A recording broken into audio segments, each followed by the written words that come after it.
अपने कलंकित इतिहास के बाद भी कांग्रेस फिर से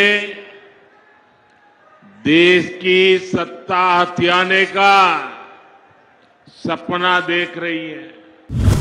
भारत माता की, भारत माता की। माझ्या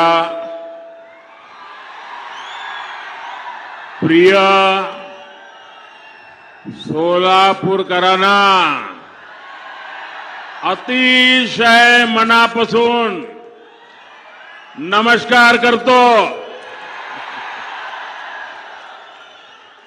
जय जय रामकृष्ण हरे। सोलापूरचे ग्रामदैवत श्री सिद्धेश्वराच्या चरणी मी नतमस्तक होतो। भगवान विठ्ठल और जगतगुरु बसवेश्वरा की इस धरती का ये आशीर्वाद छत्रपति शिवाजी महाराज की ये धरती पर ये जन सैलाब, ये उत्साह साफ साफ बता रहा है। फिर एक बार, फिर एक बार, फिर एक बार। साथियों,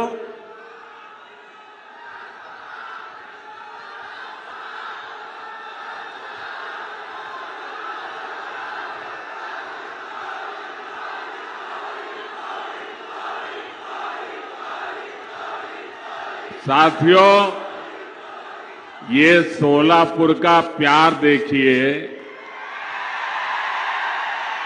ये 2024 में मैं दूसरी बार आपके पास आया।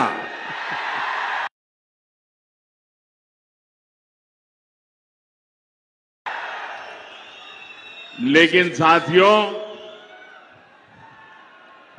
जब जनवरी में आया था तब कुछ लेकर के आया था। आपके हकों को पूरा करने के लिए आया था, कुछ देने के लिए आया था। लेकिन आज मैं आपसे कुछ मांगने के लिए आया हूं। और मांगने के लिए इसलिए आया हूं कि आगे मैं बहुत कुछ देना चाहता हूं।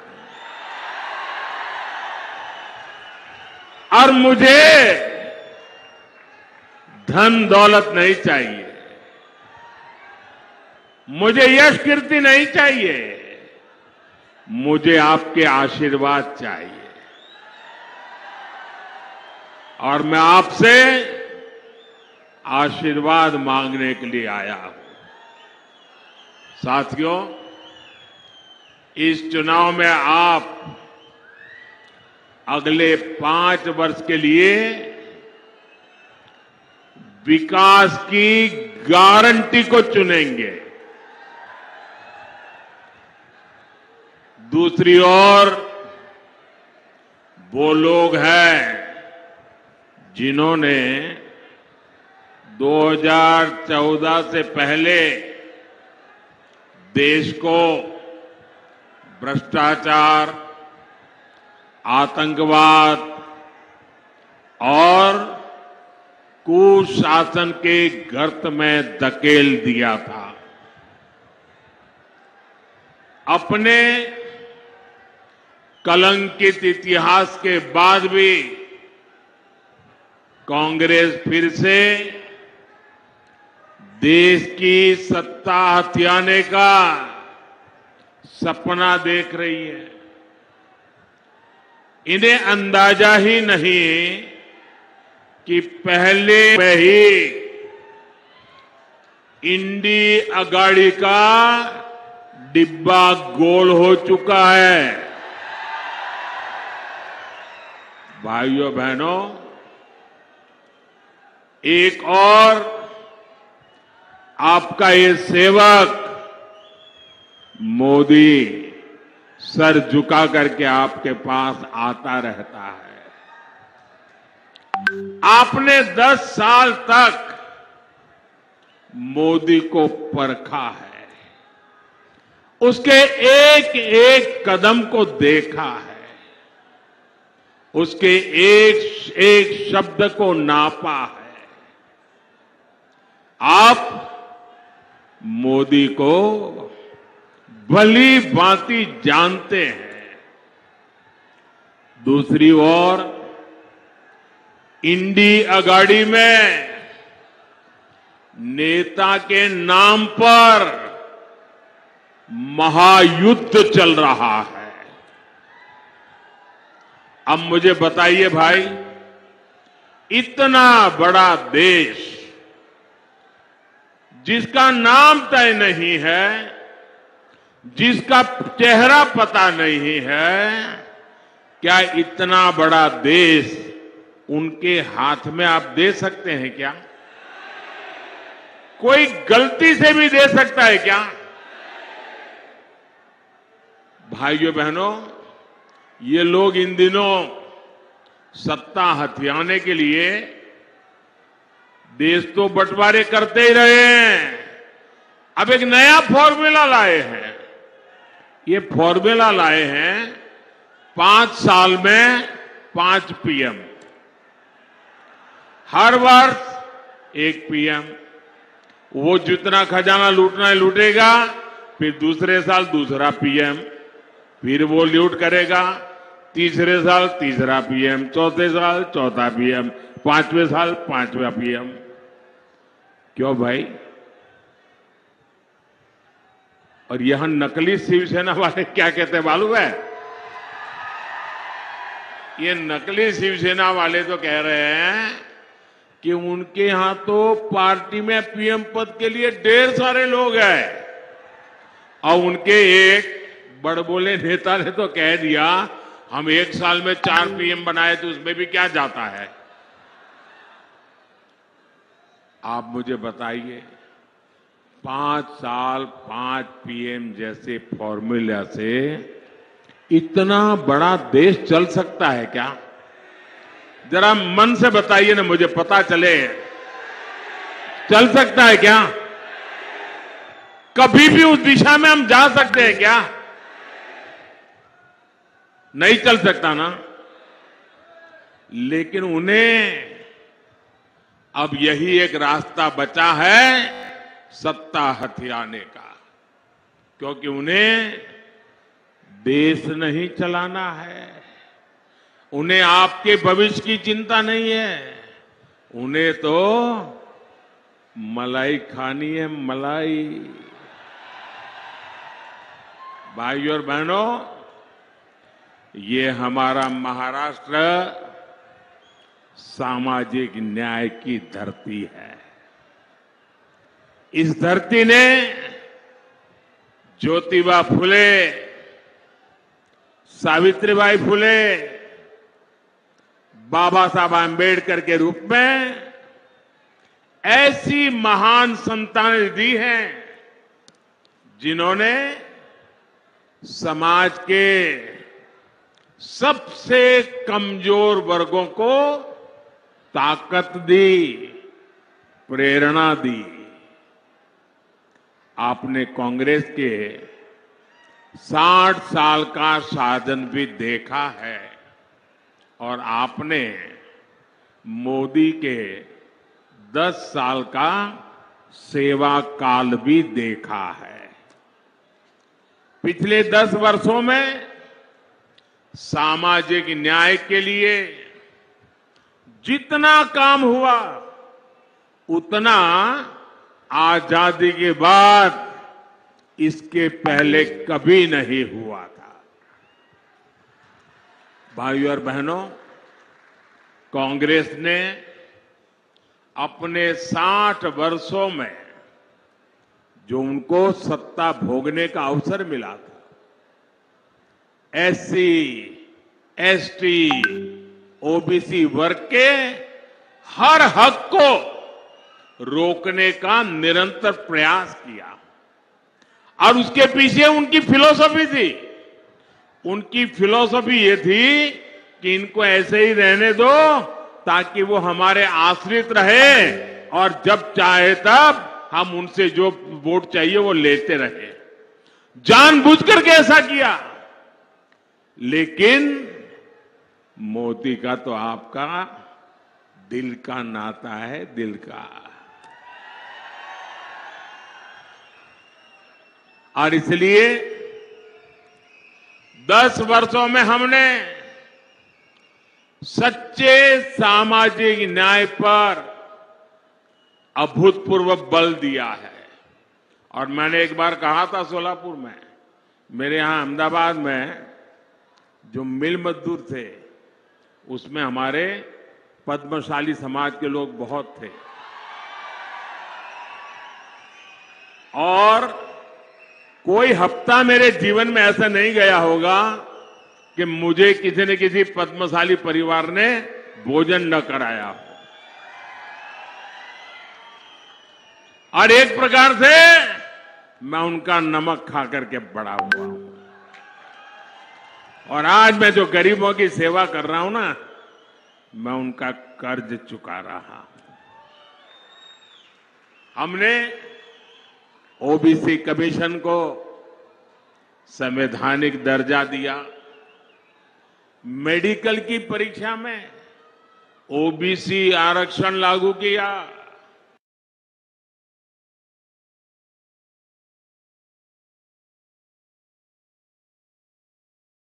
जो पॉलिटिकल आरक्षण होता है वो हर 10 साल में बढ़ाना होता है। पहले अटल जी की सरकार को मौका मिला था, उन्होंने 10 साल बढ़ाया। फिर मोदी को मौका मिला, हमने भी 10 साल बढ़ाया।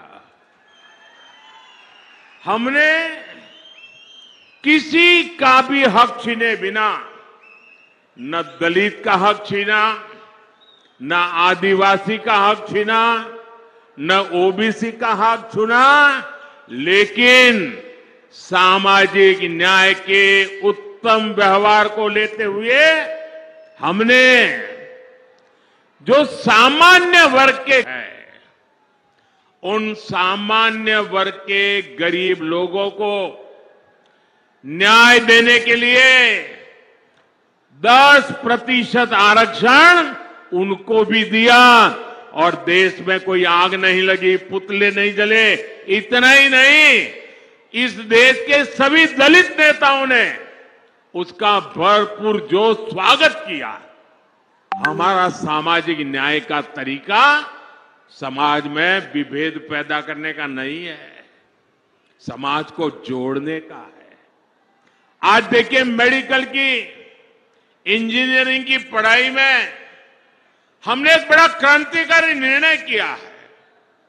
आज कुछ लोगों को वो जरा मजाक लगती होगी, लेकिन हमने तय किया है, मुझे अब गरीब मां का बेटा भी डॉक्टर बनाना है, गरीब मां की बेटी को भी डॉक्टर बनाना है, मुझे गरीब मां के संतानों को इंजीनियर, डॉक्टर, बड़ी बड़ी पदों पर ले जाना है। लेकिन क्या हर गरीब के नसीब में इंग्लिश मीडियम में पढ़ना संभव है क्या भाई? क्या हर बच्चा इंग्लिश मीडियम में पढ़ सकता है क्या? अगर वो मराठी मीडियम में पढ़ता है तो उसका गुनाह क्या है? ये ऐसे लोग सरकार चलाते थे। अगर आप मराठी मीडियम में पढ़ते हैं तो आपके लिए भविष्य के लिए ताले लगे जाते थे। मोदी ने सामाजिक न्याय के लिए कह दिया, अब डॉक्टर बनना है तो भी मराठी भाषा में बन सकते हो, इंजीनियर बनना है तो भी मराठी भाषा में बन कर सकते हो, अंग्रेजी नहीं आएगी तो भी आप देश चला सकते हो। भाइयों बहनों, ये मोदी का सपना है। साथियों, कांग्रेस कभी नहीं चाहती थी कि देश में दलित, आदिवासी और ओबीसी लीडरशिप देश का नेतृत्व करे। ये वही कांग्रेस है जिसने डॉक्टर बाबा साहब आंबेडकर से लेकर के बाबू जगजीवन राम जी तक हर दलित नेता का अपमान किया। बाबा साहब को भारत रत्न भी तब मिला जब बीजेपी से सहयोग के केंद्र में कांग्रेस विरोधी सरकार चलती थी। भाजपा का हमेशा प्रयास रहा है कि एससी, एसटी, ओबीसी को ज्यादा से ज्यादा प्रतिनिधित्व मिले। 2014 में आपने प्रचंड बहुमत दिया तो एनडीए ने दलित के बेटे को देश का राष्ट्रपति बनाया। 2019 में जब आपने फिर से एक बार हमें प्रचंड जनादेश दिया तो हमने देश के इतिहास में पहली बार एक आदिवासी बेटी को भारत के राष्ट्रपति के रूप में आज प्रस्थापित किया। भाइयों बहनों, मुझे गर्व है, आजादी के बाद पहली बार हुआ है। आजादी के बाद पहली बार ये दशक ऐसा आया है कि आज विधायकों की संख्या देख लीजिए, सांसदों की संख्या देख लीजिए, पूरे देश में एमएलए हो, एमएलसी हो, एमपी हो, लोकसभा हो, राज्यसभा हो, एससी, एसटी, ओबीसी सबसे ज्यादा भाजपा के चुन करके आते हैं। आज केंद्रीय मंत्रिमंडल में 60%, 60% इन्हीं वर्गों से आए हुए लोग केंद्र के मंत्री हैं और देश को नई ऊंचाई पर ले जा रहे हैं। आज कांग्रेस और इंडी अगाड़ी वाले ओबीसी प्रतिनिधित्व के नाम पर झूठ फैला रहे हैं। असल में इन लोगों की खुद की सच्चाई देश के सामने आ गई है और इससे ये बौखलाए हुए हैं, परेशानी हो रही है। आपने देखा होगा पूरे चुनाव में ये इंडी अगाड़ी के जितने लोग हैं उनके भाषण का मुद्दा क्या है? देश का कोई मुद्दा है? सिर्फ और सिर्फ मोदी को रोज नई गाली देना। पूरी डिक्शनरी उन्होंने खोल के रख दी है। नई नई गालियां रोज निकालते रहते। अरे भाई कुछ देश के लिए तो बोलो। नहीं, उसके पास विजन नहीं जी।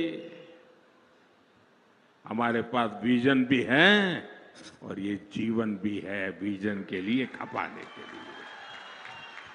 साथियों, दशकों तक कांग्रेस ने एससी, एसटी, ओबीसी के साथ जिस तरह से विश्वासघात किया उससे ये सभी कांग्रेस और इंडी अगाड़ी से पूरी तरह छिटक चुके हैं।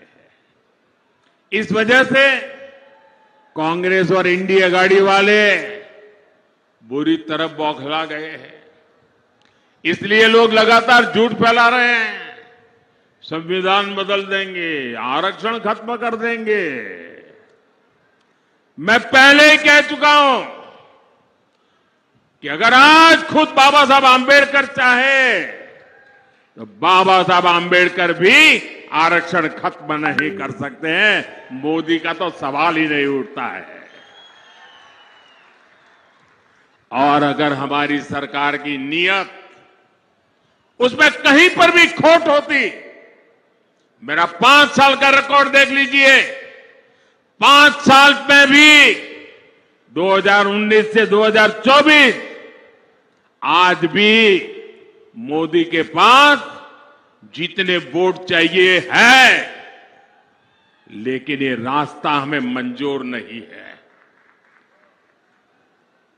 सैकड़ों सालों के साथ जिनको अन्याय हुआ, हमारे पूर्वजों ने पाप किए होंगे, मेरे लिए ये प्रायश्चित का अवसर है। और इसलिए आरक्षण को जितनी ताकत मैं दे सकता हूं, मैं देने के लिए कमिटेड हूं। मैं आज देश से अधिक सीटें इसलिए मांग रहा हूं ताकि कांग्रेस और इंडी गाड़ी के लोग, जब दलित उनके हाथ से निकल गए, आदिवासी उनके हाथ से निकल गए, ओबीसी उनके हाथ से निकल गए। ये बहुत बड़ी मात्रा में विजयी होकर के बीजेपी के साथ आते हैं, तब उन्होंने तय किया है और प्रयोग भी शुरू कर दिया है, एससी, एसटी, ओबीसी के आरक्षण में लूट मारने का, और वो माइनॉरिटी को देना चाहते हैं। भाइयों बहनों, मुझे इसलिए ताकत चाहिए कि मैं कांग्रेस के आपके खिलाफ जो षड्यंत्र है उसको देश में कहीं पर भी करने न दो। कर्नाटका में उन्होंने खेल खेला है, आरक्षण का बहुत बड़ा हिस्सा माइनॉरिटी को देने का खेल खेला है। ये मैं होने नहीं दूंगा, और इसलिए आपसे मैं आशीर्वाद मांगने आया हूं, मोदी को मजबूत करो। साथियों, कांग्रेस के 60 वर्षों के राज में देश में सबसे ज्यादा एससी, एसटी, ओबीसी परिवार ही, उन्हीं के सबसे ज्यादा हाल खराब रहे। आप अपने गांव में देख लीजिए, अगर गांव के बाहर झुपड़ी में रहना पड़ता है, कौन है? हमारे एसटी समाज के लोग हैं। मुसीबत में जीना पड़ता है, कौन है? हमारे एसटी समाज के हैं। तकलीफों में जीना पड़ता है, कौन है? हमारे ओबीसी समाज के लोग हैं। मोदी ने इन परिवारों को ही अपनी प्राथमिकता बनाया। 10 वर्षों में गरीब कल्याण की जितनी भी योजनाएं हमने बनाई, हमारी योजना सबके लिए है, बिना भेदभाव के हैं, समाज के हर वर्ग के लिए है। और स्वाभाविक है, जो लोग 50-60 साल से पिछड़े हुए थे, उनको उसका लाभ पहले मिल रहा है। और हम तो मानते हैं, इस देश की संपत्ति का पहला अधिकार उन लोगों का है जो पंक्ति में आखिर में बैठे हुए। महात्मा गांधी भी यही कहते थे। मुफ्त राशन हो, मुफ्त इलाज हो, पक्के घर हो, शौचालय हो, बिजली हो, गैस हो, पानी हो, ये सब कुछ सबसे ज्यादा वंचित समाज को जरूरत थी, और वंचित समाज की वो आकांक्षाएं आजादी के इतने सालों के बाद आपका सेवक मोदी पूरी कर रहा है। भाई, वहां वो सज्जन तस्वीर लेके आए हैं, मैंने तस्वीर देख लिया। बैठिए, पीछे आप लोगों को परेशान कर रहे हैं। आपका मैं बहुत आभारी हूं आपके प्यार के लिए, लेकिन औरों को परेशान मत करो भाई। एससी, एसटी, ओबीसी परिवारों को इन योजनाओं से जोड़ने के लिए हमारी सरकार घर घर पहुंची है, गांव गांव पहुंची है। साथियों, कांग्रेस ने 100 से ज्यादा देश के जिलों को ही पिछड़े घोषित करके उनको अपने हाल पर छोड़ दिया था। इन जिलों में सबसे ज्यादा एससी और एसटी परिवार के लोग रहते हैं। हमने उसको एक नया रूप दिया, नया मिशन लिया, और हमने उसको एस्पिरेशनल डिस्ट्रिक्ट बनाया, आकांक्षी जिला बनाया। और उसका मेरी ऑफिस से डेली मॉनिटरिंग होता है। परिणाम यह है कि गरीबों की भलाई के लिए की योजनाएं, एस्पिरेशनल डिस्ट्रिक्ट की योजनाएं, अब एस्पिरेशनल ब्लॉक की योजनाएं, डेली मॉनिटरिंग, हर चीज की जानकारी, उसका परिणाम यह है कि आज 10 साल के मोदी के कार्यकाल में इतने कम समय में देश में पहली बार 25 करोड़ गरीब गरीबी से बाहर निकले हैं भाइयों। और ज्यादातर इन्हीं जिलों से लोग हैं। और इसलिए मैं कहता हूं, जब नीयत सही होती है ना, तो नतीजे भी सही मिलते हैं।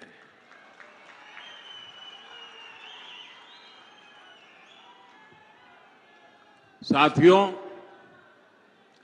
भाजपा का सामाजिक न्याय का एक और उदाहरण वाइब्रेंट विलेज प्रोग्राम भी है।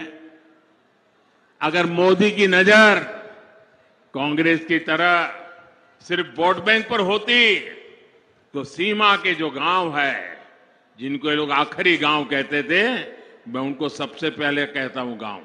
दुनिया के किसी को देश को एंट्री होना है ना, सूरज की पहली किरण भी वहीं आती है जी, और सूरज डूबता है तो आखिरी किरण भी वहीं से आती है। गांव के लिए वाइब्रेंट विलेज प्रोग्राम क्यों चलता है? वहां तो वोटर ही नहीं है, इन्हें वोटर है। लेकिन मेरे लिए वोटर मायने बाद में रखता है, पहले वो मेरे देश का नागरिक है। मेरे देश का 140 करोड़ नागरिक में से एक है वो मेरी सीमा का प्रहरी है। अगर मोदी की नजर कांग्रेस की तरफ सिर्फ वोट बैंक पर होती तो 24,000 करोड़ रुपए की पीएम जनमन योजना बना करके आदिवासियों में भी जो सबसे पिछड़ी जनजातियां हैं उनके लिए अलग से योजना न बनाता और उनके कल्याण के लिए काम न करता। ये वोटर ज्यादा नहीं है, संख्या कम है, लेकिन मेरे देश के आखिरी व्यक्ति को भी मैं मजबूत बनाना चाहता हूं। हमने विश्वकर्मा योजना लाए, जिनके हाथों में सामर्थ्य है, जिनकी उंगलियों में सामर्थ्य है, ऐसे देश में लाखों लोग हैं। ऐसे मेरे विश्वकर्मा साथी एससी समाज में, एसटी समाज में, ज्यादातर ओबीसी समाज है। 60 साल में कांग्रेस ने कभी पूछा नहीं। मोदी ने पहली बार इन साथियों के लिए 13,000 करोड़ रुपए की पीएम विश्वकर्मा योजना बनाई है। भाइयों और बहनों, गरीब कल्याण की इन योजनाओं का सबसे अधिक लाभ एससी, एसटी, ओबीसी परिवार के हमारी माताओं बहनों को हुआ है। शौचालय के अभाव में, सैनिटरी पैड्स के अभाव में ज्यादातर हमारी बेटियां स्कूल छोड़ देती थी। अब मोदी ने यह समस्या दूर कर दी है। बिना गारंटी के मुद्रा लोन पाने वाले 50% से ज्यादा लाभार्थी एससी, एसटी, ओबीसी है। इनमें से 70% लोन हमारी माताओं बहनों को मिला है। ये जो हमारी खादी है ना, खादी स्वतंत्रता आंदोलन की निशानी है। और तो मैं तो कहता हूं, आजादी के पहले लोग कहते थे और आजादी के बाद क्या, तो मैं तो एक वाक्य में कहता हूं, पहले khadi for nation, now khadi for fashion. Congress ने तो उस खादी को भी बर्बाद कर दिया था। खादी के काम में भी बड़ी संख्या में हमारे यही समाज के लोग हैं जो अति वंचित लोग हैं। मोदी ने खादी को फिर से जीवंत कर दिया। साथियों, कांग्रेस ने तो बाबा साहब के संविधान को जम्मू कश्मीर में लागू नहीं होने दिया था। आर्टिकल 370 बनाकर कांग्रेस ने देश के संविधान का अपमान किया था। एनडीए सरकार ने, मोदी ने 370 हटाई तो सामाजिक न्याय का अधिकार जम्मू कश्मीर में हमारे जो लोग हैं उनको मिला। पहली बार उनको एससी, एसटी, ओबीसी और महिलाओं को वहां अधिकार मिला है, उनको आरक्षण मिला है। भाइयों बहनों, यह है सामाजिक न्याय का मोदी का ट्रैक रिकॉर्ड। इसलिए पूरी इंडिया गाड़ी बौखलाई हुई है। साथियों, सामाजिक न्याय का एक और तरीका आधुनिक इंफ्रास्ट्रक्चर का निर्माण भी है। कांग्रेस ने बरसों तक गांवों और शहरों में खाई बनाकर रखी, कुछ ही शहरों के विकास पर फोकस किया। एनडीए सरकार देश के हर कोने के विकास के लेकर प्रतिबद्ध है।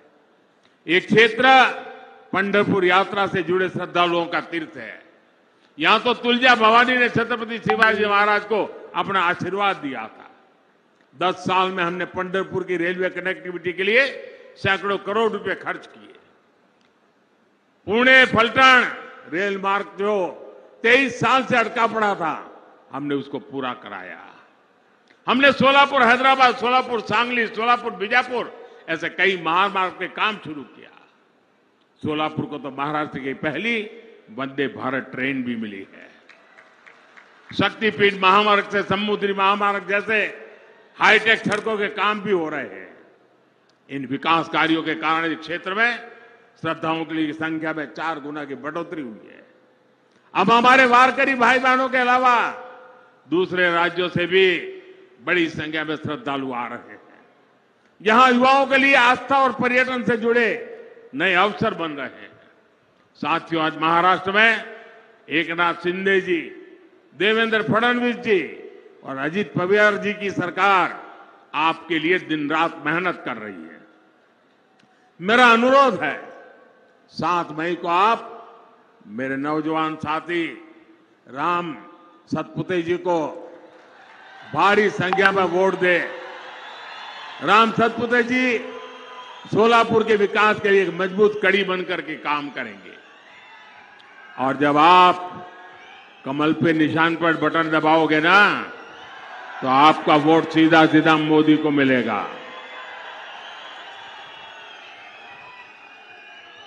तो ज्यादा से ज्यादा मतदान कराओगे, हर पोलिंग बूथ जीतोगे, पुराने सारे रिकॉर्ड तोड़ोगे। जब मेरा एक और काम करोगे यहां से अपने परिचितों को जाकर के मिलना, उनके घर जाना, उनको कहिएगा कि मोदी जी सोलापुर आए थे, आपको प्रणाम भेजा है। मेरे प्रणाम पहुंचा देंगे। मेरे साथ बोलिए भारत माता की, भारत माता की जय श्री राम, जय श्री राम।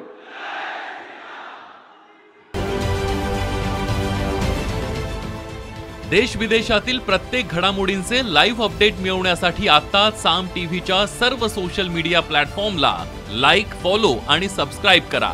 तसंच सर्व नोटिफिकेशनसाठी बेल आयकॉन प्रेस करायला विसरू नका।